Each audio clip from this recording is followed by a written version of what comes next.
Zooming In is brought to you by Under Armour Performance Apparel. This was Jeff's first opportunity to hunt with my longtime friend, J.R. Dienst. I think it's fairly safe to say that he made the most of his opportunity.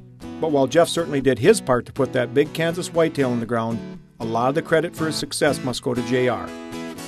The stand site where Jeff ambushed his buck, which is located here, is a perfect example of J.R.'s thorough understanding of how the resident deer relate to their environment. As this satellite view shows, the stand site is located only about 100 yards off this old gravel road. Yet there's an incredible amount of big buck traffic around the stand, especially during the rut. And here's why. To the south of the gravel road lays an extensive area of rolling, sagebrush-covered sandhills. During the nighttime hours, these sandhills play host to an incredible amount of deer activity. Antlerless deer literally flock to the area in search of food and also to drink fresh water from stock tanks. And of course, the bucks are here to do the same thing, and also to search for hot does.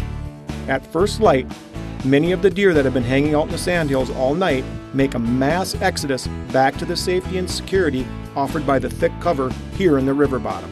This is pretty much a strict south to north movement pattern. Once they reach the security of the thicker cover along the river, however, the bucks quickly get into a cruising mode. They then spend the daytime hours traveling up and down the river bottom in search of hot does. The buck Jeff shot was doing exactly that when he first strolled into view here.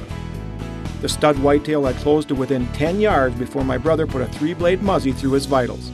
And as the footage showed, the buck went less than 30 yards before tipping over.